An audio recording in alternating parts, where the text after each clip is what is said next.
Bom dia. Nós vamos dar início à defesa de conclusão do curso do aluno Rafael Chin da Silva, expectativa e percepção de alunos da Escola de Engenharia de Lorena, USP, quanto à influência da experiência internacional do desenvolvimento de soft skills. Quero agradecer à professora Simone Medeiros e ao professor Antônio Carlos pela participação nessa banca. Você terá 30 minutos, Rafael. Pode iniciar aí a sua apresentação. Tá bom, perfeito. Bom dia, obrigado pela presença de todos vocês aqui comigo. Meu nome é Rafael Chin, estou no meu 7º ano de Engenharia Química e o Humberto foi o professor orientador que me apoiou aí durante toda a construção desse meu trabalho nesse último ano, né? Vou apresentar para vocês, que nem o Humberto já falou, né, a expectativa e percepção de alunos da Escola de Engenharia de Lorena quanto à influência que a experiência internacional tem no desenvolvimento de soft skills dos estudantes, tá bom? Vamos lá, uma leve introdução. Antes de mais nada, né, eu acho que é muito interessante para poder apresentar esse trabalho e essa pesquisa para vocês, eu gostaria muito de poder contextualizar algumas coisas que eu fui percebendo durante toda a minha etapa de pesquisa, durante toda a minha etapa de estudo, e que elas vão ajudar a dar uma base para vocês poderem entender um pouco melhor do que foi essa pesquisa que eu fiz, né.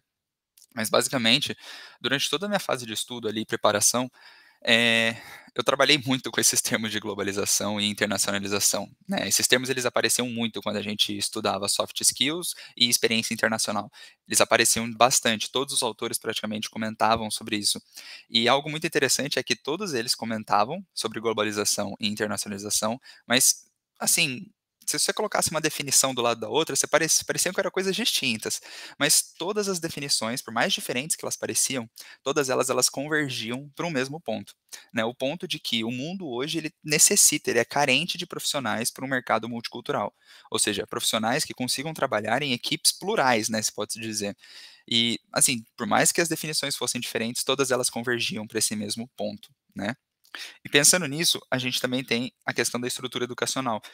Porque a gente para e pensa, a globalização é aquele processo extremamente rápido, né, de evolução, fluxo de informações, fluxo de pessoas, fluxo de dados, e a gente para e pensa assim, como é que a estrutura educacional que hoje a gente tem, ela pode contribuir para essa velocidade que a globalização tem, né? E o modo como a estrutura educacional contribui é com a experiência internacional, né? Hoje, felizmente, a gente tem diversas universidades espalhadas pelo país, inclusive a própria USP, que possibilita essa vivência, né, essa mobilidade estudantil dos alunos para outros países, para adquirir novas culturas, novos conhecimentos, conhecer pessoas diferentes. E esse é o modo como hoje a estrutura educacional ela consegue contribuir para essa velocidade da globalização, né? E é nesse ponto que entra a mobilidade estudantil. E se você for parar para pensar, a mobilidade estudantil, juntamente com a experiência internacional, né, ela continua sendo um meio muito eficaz de você poder aumentar aquela transferência de conhecimento e desenvolvimento entre diferentes regiões do planeta, né, entre diferentes, vou até tirar regiões, vou colocar melhor assim, entre diferentes empresas, organizações que a gente tem no século atual. Então, essa é uma das melhores maneiras para a gente conseguir ter essa troca, né, esse escambo de conhecimento, de competência, de habilidade, enfim, algo que é extremamente válido para aquilo que eu falei ali no início, né, para aquele profissional multicultural que consegue trabalhar em equipes plurais. Beleza, essa é uma leve contextualizada, né?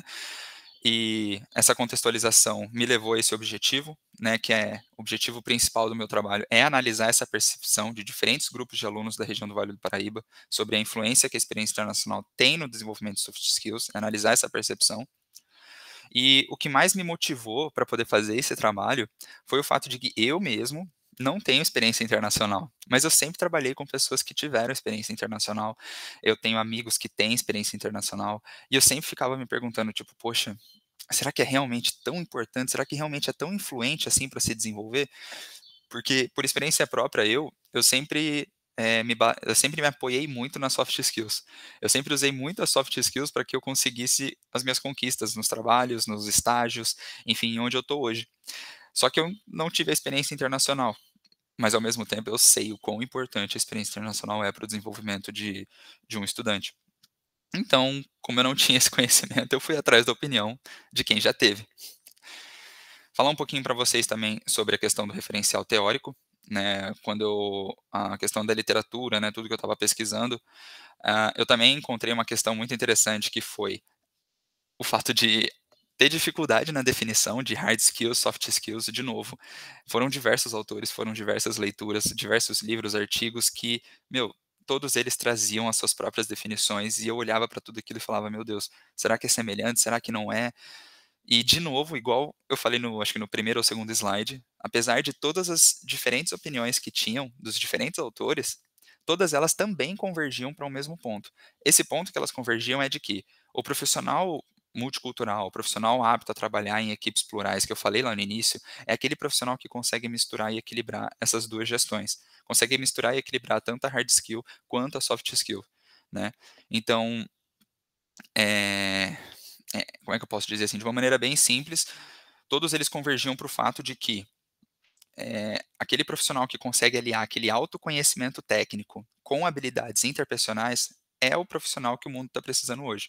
Quando eu falo profissional com autoconhecimento técnico, é aquele profissional que hoje tem as hard skills. E quando eu falo aquele profissional com habilidades interpessoais, é o profissional que apresenta as soft skills, né? E assim você tem um excelente funcionário multicultural, aquele funcionário que vai ser valorizado independente do lugar que ele estiver, no mundo inteiro, em qualquer empresa. E aqui para vocês, né, de uma maneira bem simples, foram as 2 definições que eu mais, assim, gostei de tirar dos artigos, né, e acabei dando uma adaptada também, mas hard skill é relacionado ao domínio da ciência, tecnologia e habilidades técnicas. E soft skills são conhecimentos da mente humana e muito pessoais. São difíceis de formular e para que haja um desenvolvimento nessa competência é necessário interação pessoal. Eu trouxe essas 2 definições porque, na minha opinião, diante de todas as diferentes definições que tinha, elas eram as mais simples e as mais fáceis de se poder entender. Beleza. Outra coisa interessante que eu queria trazer para vocês também aqui, que assim ficou batendo bem forte durante minhas pesquisas, é a questão da empregabilidade. De uma maneira bem simples, a empregabilidade é o quão apto você está para conseguir um emprego, né? Esse é o fator de empregabilidade, de maneira bem simples. Se for para pensar, né, quando a gente pega assim uma perspectiva do governo, ou até mesmo uma perspectiva do empregador, quando ele está pensando assim na sua classe de estudantes, a empregabilidade ela está principalmente preocupada ali em garantir que os graduados, né, do seu país, que os graduados que estão sob ali a sua custódia, eles sejam capazes de contribuir para a competitividade econômica em um cenário global, né? Então, assim, para o governo, para as empresas, eles querem que os seus graduados eles tenham essa competitividade econômica, né? Eles querem que os seus graduados eles consigam trazer conhecimento de fora, levar conhecimento para fora, fazer esse intercâmbio de conhecimento. E para que isso aconteça, né, para que, eles consigam esses profissionais com competitividade global, eles precisam de programas de graduação que tendem a auxiliar esses profissionais a terem essas 2 habilidades, né. Vamos pensar assim, foi o que eu falei para vocês ali no começo, né, a estrutura educacional ela oferece para a gente hoje a possibilidade de fazer intercâmbios, de ter essa vivência, né. Mas além disso, ela também oferece a aquisição de 2 tipos de habilidades. Essas habilidades são as soft skills, que são as habilidades interpessoais, e as hard skills, que são as habilidades técnicas, né. Então, a empregabilidade ela está muito relacionada com isso. Um ponto muito importante, né, que vocês podem ver é nessa imagem à direita. Essa imagem à direita, ela diz basicamente o seguinte, né, eu coloquei ela inclusive no meu trabalho, mas é uma imagem que eu queria trazer de novo, porque eu gosto muito dela. 15% de todo sucesso da sua carreira, ele vai ser proveniente das suas hard skills. Mas 85% de todo o sucesso da sua carreira vai ser proveniente da interação que você tem com outras pessoas. Então a gente consegue perceber o que foi dito no slide anterior, né, que hard skills e soft skills elas têm que andar juntos, elas têm que trabalhar juntos para ter um funcionário multicultural. Mas ao mesmo tempo a gente percebe qual é o peso que as soft skills têm a mais, né, o peso que ela tem acima das hard skills. Né, e isso está intrinsecamente relacionado com o quesito de empregabilidade, né, com o quesito de você conseguir emprego e crescer na sua carreira. Também tem a questão ali do mercado de trabalho, que hoje em dia a gente pode perceber que o que não falta são profissionais qualificados tecnicamente, né? O que não falta é profissional que, meu, tem todos os cursos do mundo, sabe sobre determinado assunto de maneira técnica e assim, de um jeito extremamente avançado. O que não falta são profissionais desse tipo. Então, para os empregadores, eles precisam de algo a mais, né? O que que adianta ele ter uma lista de profissionais altamente competentes no quesito técnico, se nenhum deles tem habilidades pessoais, tem habilidades referentes a aspectos sociais? Não adianta em nada. Então, essas habilidades adicionais, elas começaram a ser um fator muito forte, e começaram a ser o fator que decidia se um graduado ele ia ser contratado ou não. Então, basicamente, os empregadores, eles não buscam mais apenas funcionários com um alto grau de qualificação técnica, mas sim candidatos que se destacam com habilidades adicionais. Tipo assim, se a gente for parar para pensar, comunicação, autodisciplina, habilidade de resolver problemas, trabalho em equipe, autogestão, aprendizado contínuo e o principal, né, um comportamento ético no ambiente de trabalho. Esses fatores começaram a se destacar muito mais do que as competências técnicas, né? E voltando um pouquinho mais para o nosso mundo, a gente tem o mundo dos engenheiros, das soft skills para os engenheiros. E isso é uma coisa que eu posso dizer até como uma vivência pessoal, né? Como um acréscimo aqui para o trabalho, mas os engenheiros, hoje em dia, eles podem ser recrutados em diversas áreas, eles podem trabalhar aonde quiser, e a gente percebe muito isso com os próprios estudantes de engenharia aqui da própria Faculdade de Lorena, né, da EEL, que a gente vê que eles vão trabalhar em bancos, a gente vê que eles vão trabalhar em farmácias, farmácias, né, empresas do mercado, nossa, isso fugiu o nome, enfim, do mercado da medicina. Trabalha em qualquer lugar, até mesmo em locais onde, por exemplo, que nem tem na BASF, que é mais voltado para a sua área. Enfim, trabalha até startup de mercado, de fazer compras. E o engenheiro ele está em tudo quanto é lugar e é possível para ele estar em tudo quanto é lugar. Né? Ele não precisa somente estar nos campos tradicionais da indústria, mas em áreas não industriais ele também é necessário. E essa variedade de locais onde o engenheiro ele pode trabalhar, ele mostra como eles desenvolveram essa competência social, né, a fim de contribuir em diferentes ambientes. Né? Hoje o engenheiro ele trabalha para desenvolver também as suas soft skills e isso permite com que ele consiga trabalhar onde ele quiser e ele consiga contribuir em diferentes locais.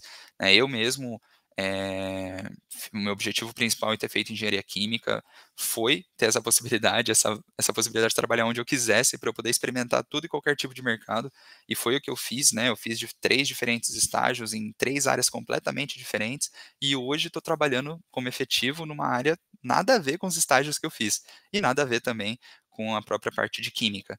Mas, felizmente, é o que a nossa estrutura educacional hoje permite, principalmente dentro do curso de engenharia aqui na faculdade, né? E foi isso que eu busquei.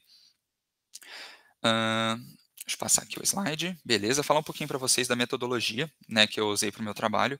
A metodologia do meu trabalho, ela foi uma survey do tipo de levantamento, né, que basicamente é a interrogação direta de um grupo de pessoas do qual quero extrair uma opinião. E o levantamento, ele foi desenvolvido para ser classificado como exploratório, né, um levantamento exploratório, porque eu busco, como o próprio nome diz, explorar uma primeira percepção que tem ali, né, eu busco uma primeira percepção a respeito de um tópico, e aí eu forneço uma base para um futuro levantamento mais profundo, né, para as pessoas poderem, quero pegar esse trabalho e quero aprofundar ele. Beleza, dei as bases aqui e a pessoa pode aprofundar. E também esse foi a pesquisa, né, mas eu também fiz um pré-teste de levantamento de dados, né. Esse pré-teste que eu fiz de levantamento de dados foi basicamente o seguinte: eu formulei as minhas questões e montei um grupo no WhatsApp onde eu pudesse compartilhar esse formulário, né. O objetivo principal desse pré-teste era eu ver se as perguntas elas conseguiam extrair a informação que eu queria, era ver se não tinha ambiguidade nas perguntas, se as perguntas elas não eram rasas, né, e também para ver se o questionário estava curto, porque hoje em dia que está tudo no EAD, está tudo na pandemia, o que menos as pessoas querem é ter que pegar um formulário e ficar respondendo, preenchendo e perder lá 5, 10, 15 minutos do seu tempo. Então, ainda mais que esse projeto é um interesse meu e não das outras pessoas que vão responder, então ele precisava ser o mais sucinto possível. Por isso que foi feito esse pré-teste também. Uma coisa que é muito legal também de se destacar, né, nessa etapa de metodologia foi a definição da amostra. A gente, quando eu digo a gente, eu digo eu e o Humberto, porque a gente tinha uma expectativa muito grande em conseguir bastante respondentes de diferentes universidades. Infelizmente, não foi essa a realidade que a gente conseguiu atingir. Eu deixei o formulário um tempo hábil, aberto, e a gente fez uma divulgação bem grande. Inclusive, obrigado, Humberto, né, por ter recomendado os 2 contatos, tanto um da Poli quanto um da UFSCar. O UFSCar da Poli e não era UFSCar, era a Caso, né, lá de São Carlos. Mas a gente teve respostas irrisórias desses 2 campos, da Poli e de São Carlos. A gente teve basicamente 99% das respostas foram da USP de Lorena. Então acabou que a nossa realidade foi que o nosso universo era a USP, né, a USP de Lorena. Opa, alguém mandou mensagem? Deixa eu ver aqui só. Isso, perfeito. Obrigado, Humberto. Obrigado mesmo. Eh, ok. E a questão do método de coleta de dados, né? Basicamente, depois que eu terminei de montar o meu formulário, com as questões, fiz o pré-teste. A melhor maneira de fazer a coleta de dados que eu estava enxergando, fiz até uns benchmarks com alguns amigos meus que também fizeram TCC recentemente, e era pelos grupos da faculdade, né, um dos principais meios de conseguir respostas era pelo grupo, e o outro principal meio, que foi onde eu realmente consegui muitas respostas, foi pelo e-mail institucional. O e-mail institucional me deu uma base muito boa de resposta, foi onde eu consegui praticamente 70% das minhas respostas, e o pessoal, ele realmente dá muito mais importância quando eu mandava pelo e-mail institucional. Então eu mandei para todo mundo e foi aí que eu consegui bastante coisa. E na parte de análise e interpretação dos dados, eu dividi em duas fases. Primeiro, uma análise preliminar. Essa análise preliminar é meio que a análise inicial, eu vou mostrar para vocês nos próximos slides. E a gente teve também uma análise final, né? O que aconteceu? Eu coloquei essa imagenzinha aqui que vocês estão vendo, que é a escala Likert de 1 a 5. É um exemplo de uma pergunta no qual eu falo assim: indique o grau de influência que a experiência internacional trouxe para o seu desenvolvimento de soft skills no geral, onde ele vai de 1 a 5, de nada influente a muito influente, né? A escala Likert padrão. E todas as minhas perguntas estão baseadas nessa escala Likert, para ser mais rápido e mais tranquilo de conseguir coleta de dados, né? Até mais rápido para as pessoas poderem responder.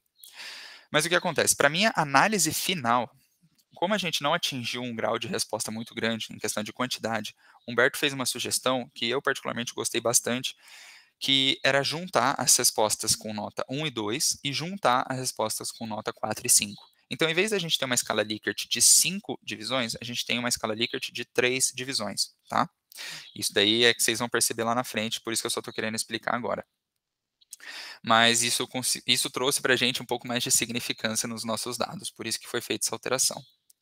Beleza? Aqui é um exemplo de uma das questões do formulário, né, no qual, de novo, é a escala Likert, mas aí eu peço para que eles indiquem o grau de influência que a experiência internacional trouxe para o desenvolvimento das competências em específico, né?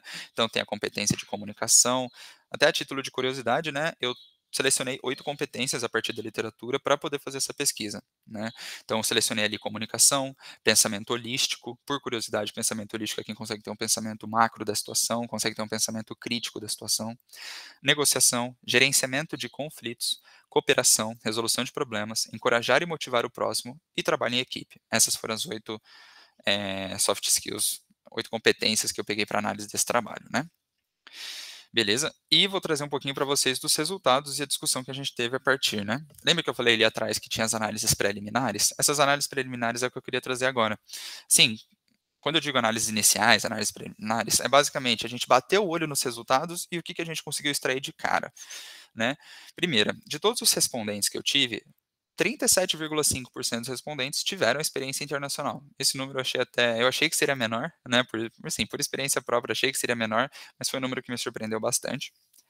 E outro dado que eu achei bem legal de ser retirado é o seguinte, é que em uma das determinadas perguntas, eu pedi para eles indicarem o grau de influência que a experiência internacional trouxe para o seu desenvolvimento de soft skill no geral. Então, eles davam uma nota de 0 a 5. E aí, o que eu fiz no final? Eu peguei todos os respondentes qualificados e fiz a média. E a gente teve uma nota de 4,18. Essa nota de 4,18, ela retrata muito bem aquilo que eu queria trazer com o objetivo desse meu TCC, né? Que era trazer a percepção dos estudantes. E para um trabalho que busca trazer a percepção dos estudantes, essa nota de 4,18 ela é extremamente significativa. Mostra que essa percepção ela é positiva, no sentido de que realmente a experiência internacional ela consegue contribuir no desenvolvimento de soft skills. Mas, de novo, a gente não pode generalizar porque a gente teve uma base relativamente pequena. Mas essa é uma percepção inicial. Outra coisa também que a gente reparou foi a questão dos respondentes, né? 69% dos respondentes eram do curso de engenharia química. E esse era um dado que, sinceramente, eu esperava já. Afinal, engenharia química é o maior curso da faculdade. E eu faço parte de engenharia química. Então, quando eu fiz a minha divulgação, eu tenho, assim, um pouco mais de clareza de que as pessoas que eram de engenharia química responderam com maior frequência do que, por exemplo, pessoas que eram de engenharia física. E também a gente peguei aqui um dado de respondentes por situação trabalhista. 40% estavam numa fase de estágio, 39% estavam numa fase de efetivado e 21% não estava em nenhuma dessas duas situações trabalhistas, desses regimes trabalhistas, né? Lembrando que todos esses tiveram experiência internacional, ou seja, eles eram aptos para poder responder as questões, tá? Aqui é um gráfico que eu achei muito bacana de montar, que é o seguinte: todas essas colunas que vocês estão vendo são colunas somente. Lembra que eu falei para vocês que ia ter 3 colunas? Então, considera a primeira coluna, que é a coluna dos influentes. E então eu trouxe a coluna dos influentes para cada competência, do maior para o menor. Então, assim, para ficar mais claro, né? Comunicação, 87%. Significa que 87% dos meus respondentes disseram que a experiência internacional é influente no desenvolvimento da soft skill comunicação. Assim como, por exemplo, ali, ó, no negociação, que é o último, 39% da base dos meus respondentes disseram que a experiência internacional é influente no desenvolvimento da negociação. E é aí que entra uma coisa que me deixou bem surpreso. Por exemplo, comunicação, eu esperava muito que essas respostas dessem um valor alto mesmo, e que fosse realmente influente. Comunicação foi algo que eu encontrei em toda a literatura que eu pesquisei. Todos os autores que eu pesquisei citavam comunicação, por mais que o artigo deles nem fosse sobre comunicação. Mas basicamente a comunicação está envolvida em todos os processos de quando você está pensando em ter uma experiência internacional, de quando você está pensando em buscar um emprego. Comunicação é a peça-chave. E ainda mais quando você vai para um outro país, com uma língua totalmente diferente, cultura totalmente diferente, comunicação é o que você mais vai tentar desenvolver. Imagina, né? Então eu esperava muito esse resultado. Agora, o que me surpreendeu bastante foi o resultado de negociação. Negociação era algo que na literatura sempre falava que um profissional que soubesse negociar era aquele profissional que soubesse se comunicar numa equipe onde tivesse um conjunto de tensões, um conjunto de influências, e mesmo nessa situação, esse profissional consegue extrair o melhor daquela situação em prol dos seus interesses. Esse era o cara que é um bom negociador. E eu sinceramente fiquei um pouco surpreso, achei que isso foi até um pouco, contra a questão da literatura em muitas coisas que eu li, visto que a negociação eu acreditava que fosse ter uma taxa de resposta maior, né, para influente, e acabou que não. A negociação a gente teve uma taxa de resposta muito grande para neutro, né, grande parte, em torno ali de 35%, 40% dos respondentes disseram que a experiência internacional era neutro em relação ao desenvolvimento da negociação. Então isso foi algo que eu até vou citar na conclusão para vocês, mas foi algo que pode ser muito bem trabalhado por uma pesquisa mais aprofundada, com uma base maior de pessoas, né, com perguntas talvez um pouco diferentes, não sei se talvez as perguntas influenciaram nesse resultado, mas enfim, de uma maneira geral, a gente teve que grande parte considerou influente a experiência internacional no desenvolvimento dessas 8 soft skills, né. Só a negociação que ficou um pouco ali fora da curva, mas o resto, como encorajar, cooperação, gerenciamento de conflitos, trabalho em equipe, pensamento holístico, resolução de problemas, todos eles refletem muito bem aquilo que a literatura traz. E até por questão de curiosidade, eu trouxe essa análise de resultados para vocês, que aqui é mostrando a escala Likert, né? Mostrando os dados da comunicação, da resolução de problemas, do pensamento holístico, do trabalho em equipe, enfim, né? Eu não vou ficar repetindo esses nomes para vocês, que senão uma hora cansa também. Mas todos eles, vocês podem perceber que a primeira barra é muito grande, que é o que a gente viu nas porcentagens. Agora, se eu passo aqui para frente, que é o da negociação, você percebe que o da negociação foi o que eu falei para vocês, né, a gente teve muitas respostas neutras, até mais respostas neutras do que respostas influentes. Então, esse foi um ponto que eu até trouxe na conclusão para a gente poder analisar aqui, que depois que a gente finalizou esse trabalho, depois que a gente finalizou as pesquisas, depois, enfim, de todo aquele estudo na parte teórica, né, da revisão da literatura, a gente percebeu algumas coisas e foi algo que eu debati bastante com o Humberto, né. Primeira coisa delas, né, o tamanho da amostra. De novo, foi uma quebra de expectativa, a gente queria ter feito uma amostra extremamente maior, com diferentes faculdades e até mais faculdades, não precisaria ser somente a Poli ou a Exalc, a ESC e a USP de Lorena. Poderiam ter sido até faculdades aqui da região, né, a gente poderia ter pego a Unifei, poderia ter pego a de Guará, enfim. O tamanho da amostra foi algo que, na minha opinião, influenciou bastante nos resultados. Eu acredito que ela trouxe o que a gente trabalhou hoje, né? Ela trouxe a percepção inicial, que era o objetivo desse trabalho, mas que uma base de estudantes de diferentes universidades poderia trazer insumos muito melhores para a gente poder trazer conclusões melhores. Outra questão também, né? Algo que eu percebi e que era uma ideia no início, mas acabou que não deu muito certo e que ficaria para as próximas gerações poder aprofundar o tema, é que esse trabalho ele trouxe uma opinião dos estudantes. Mas seria muito interessante se a gente também pudesse trazer a opinião dos próprios recrutadores, né? Os próprios recrutadores, ele também tem a opinião do que eles pensam sobre a experiência internacional no desenvolvimento dos contratados. E se a gente conseguisse uma base de opinião dos contratantes com uma base de opinião dos estudantes e fizesse esse cruzamento de dados, a gente conseguiria ter um aprofundamento muito grande no tema, né? A gente poderia até ter resultados bem diferentes do que eu apresentei aqui. E, de novo, né, esse trabalho era um trabalho de levantamento, exploratório, objetivo de levantar essas percepções iniciais, para que depois, né, quem quisesse dar continuidade pudesse fazer um aprofundamento no tema. E algo muito legal também que a gente percebeu fazendo esse trabalho foi a questão do papel da universidade e como que a universidade, tipo assim, qual que é a relação da universidade com a experiência internacional, né? Eu falei lá no começo para vocês que a estrutura educacional ela fornece, né, as bases para que o estudante faça o intercâmbio, para que ele consiga acompanhar a globalização. Esse foi o link que eu fiz ali no começo. Mas se a gente for parar para pensar também, algo que a gente percebeu e que eu vivi bastante, né? O papel da universidade, que até estava conversando com o Humberto nas últimas semanas, é que a universidade ela consegue prover para você o desenvolvimento das soft skills. Né? A universidade hoje em dia, principalmente, né, dizendo, por exemplo, por, por experiência própria, ela tem as bases para poder fazer você desenvolver as soft skills, né? Você tem os trabalhos em equipe, você tem as entidades sociais, você tem as empresas júniores. Então, a faculdade ela oferece diversas oportunidades para você se desenvolver. Mas a experiência internacional a gente pode considerar como se ela fosse um amplificador dessas habilidades, né? A experiência internacional ela entra nesse cenário a fim de pegar as suas soft skills que você tem hoje e fazer elas serem melhores ainda, o que consequentemente, né, faz de você um profissional mais requisitado e muito mais competitivo no cenário econômico, não só aqui no Brasil, mas no mundo inteiro, que foi algo que eu discuti bastante aqui com vocês. Então é muito legal enxergar isso daí, que a universidade ela te dá as bases para você desenvolver sua soft skill, mas ela também te dá as bases para você ter a sua experiência internacional e melhorar ainda mais, acompanhando, consequentemente, a própria globalização. E só tenho a agradecer pela oportunidade de fazer esse projeto. De novo, gostaria de ter tido uma base de respondentes maior, mas o Humberto me acompanhou todo esse tempo, ele viu que eu tentei ter essa base.